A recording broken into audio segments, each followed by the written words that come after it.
林书豪精辟分析马刺与尼克冠军赛，还谈到林来疯时期在尼克主场对湖人砍下38分的回忆。 Jeremy Lin is with us, an NBA champion and a man that spent some pretty memorable moments with the New York Knicks. We'll talk about that a bit later in the program. Blurry is a good word he used to describe this game. Again, we watched so much of it, and we've got the best laid plans, and I'm going to ask you about the end game. And there's a line that fatigue makes cowards of us all. These guys weren't cowards. They were fighting like champions out there. But fatigue seemed to maybe play a role. Maybe youth plays a role. What did you see in that end-game sequence where really both teams were struggling to execute at all? Scott, the Spurs have so much heart, 14-0 run to come back into the game. But the last 30 seconds, just so much inexperience. Whether you want to call it youth, whether you want to call it fatigue, it just wasn't it. The first play, another isolation for Wemby with 30 seconds. Tough shot over Mitchell Robinson. Then you have a turnover. Then you have a foul. I mean, they had the game where you have the ball with 12 seconds left. It's a tie game. There's no way you should be able to ever lose that game.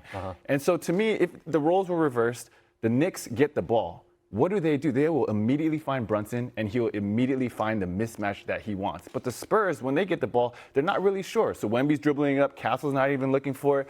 They don't know who's going to take charge. Is there a timeout to be called or not? It just seemed, as Wemby said, very blurry. Would you have preferred a timeout in that moment when Wembanyama gets the ball? I think a timeout would have been perfect, especially given that this is their first time in this situation. I personally would have called a timeout, and I think that was the move to make. The 14-0 run completely changes the context of this conversation, because it appeared we're talking about New York with a stranglehold in the series, which they do enjoy with the victory. But there was so much great basketball that New York played when they took control in the second and third quarters. And there's some examples that I know you want to show that speak to, maybe you could explain what you see that speaks to the connected nature of this New York group. I mean, I have to start at the top with Mike Brown. What he has done in all facets for this team is amazing. On the offensive side, we can see habits, principles. Here we see three people drive the ball. Brunson, Shamet, and Mikal Bridges, they all drive and re-space. It ends up with so much flow, and Bridges ends up with an open three. Here in the second half, there's a double team. Immediately, Shamet gets right to the short corner to be able to get the ball, and that opens up the Cat three-pointer. And so there's just so much connectivity with what they are doing. On the defensive side, they're the #1 defensive team in the playoffs. They're always in the right position. How many Wemby alley-oops in the half court have we seen? Very few, because they're always in the right position, and they're able to fan out and get lots of steals to get in transition. But the biggest thing about Mike Brown that I love, he's trusting the bench. This is a huge knock for the Knicks. Landry Shamet, veterans minimum, almost out of the league. He's about to get some veterans done. and he's a difference maker. He's averaging 13 a game in the NBA Finals. But the biggest thing is McBride, Alvarado, Shamet, they're coming in and they're being trusted right off the bat. Yeah, the thing that we try to take the notes so they're less blurry and get to the things that matter and connected. Mike Brown, these are the things that you noticed. And just the bench minutes in that late third sequence where you've got Cat that got, I thought, a couple of poor foul calls back to back, and now Hart's in foul trouble as well. And the lead went from 4 to 9 based on bench points, and now Bridges had a bunch of buckets as well. But you've played a bunch of different roles. I mean, you've been off the bench or you've started or whatever. When you're shown that level of belief by Mike Brown, how does that elevate what you're able to give your team? The most obvious way to see their confidence level is to see the role players and how free they're playing. And you can tell McBride is hitting big shots in the fourth quarter. Sham is not even thinking about it, and they're just coming in and they're ripping shots right off the bat. And that just goes in so many people who play for Mike Brown, they talk about him listening, being attentive, being a player's coach. Kat talked about it as well. And that just goes to show that when you are infused with confidence and you aren't looking over your shoulder, you're just playing free and your basketball instincts are coming out. And that's a huge reason why you see the Knicks clicking the way they are. You're really good at this already for a guy who hasn't done it a lot. I'm not trying to put you in a weird spot, but I don't know, because I don't know if it can be explained. When you're trying to execute at the highest level in the most important moments and you appear to be physically exhausted, how does that impact your ability to execute when clearly both sides at moments in this game were completely toast? Absolutely. When it comes down to that, it's about your habits. It's almost like muscle memory, where no matter how tired you are, you still do the same things. And again, New York Knicks down the stretch, outside of, they had 2 possessions where Bridges was trying to be the primary ball handler and the playmaker, and that was kind of an off thing that was very interesting to me. But other than that, they were still crashing the glass in the right way.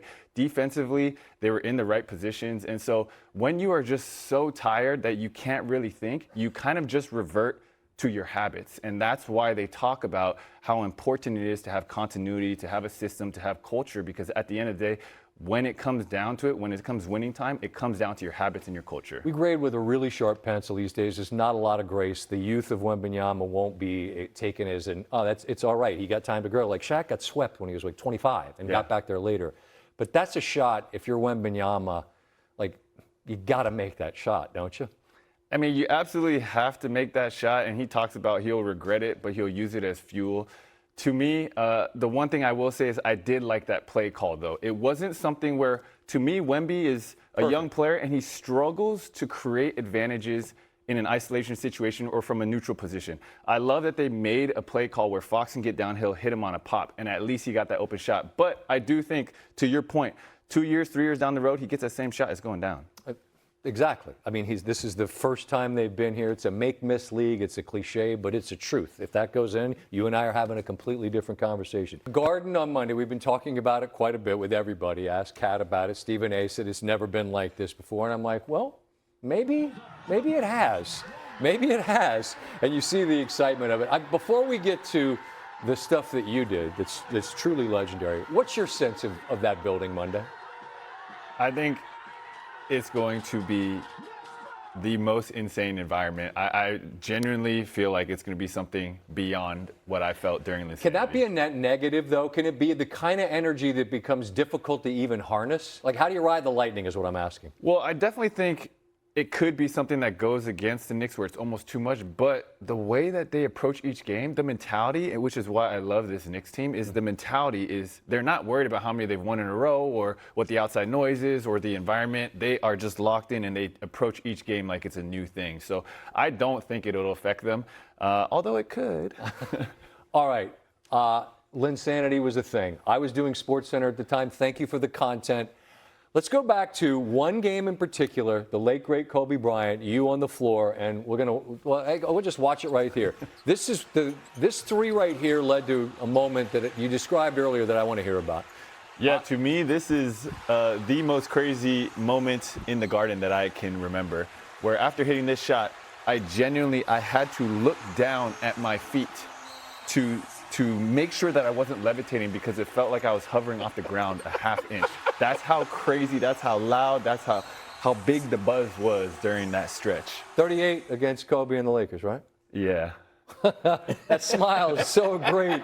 That's you. Like, we can't cuss, but you're like, I did that. You did that. As you sit here now and you think back on it, what was that like to be in the city and to be the guy who was the maestro that had the city in the palm of your hand? Well, the thing about that people don't talk about is before Linsanity, we were 8-15, tied for 10th, extremely underwhelming. And I kid you not, Scott, every game, every home game, fans would come down in the second half just to cuss at us, to tell us we sucked, to cuss at D'Antoni.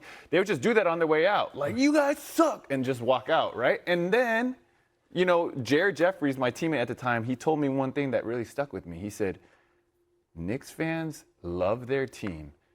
And when we turn this thing around, when you get them on your side, there is nothing like it in the world. And this is all before it happened. And once Insanity happened and everything after, I understood what he was talking about. When you are able to give the performances that they want and that they deserve, there's nothing like it. There's no home court advantage like it. And honestly, on the road, it almost feels like home court advantage. Right, but you probably don't levitate on the road as you did there. What a story. I'm told in my ear we got to wrap, which sucks because I would love to keep going. Thanks for sharing some of those memories and great perspective on the games tonight, Jeremy Lin.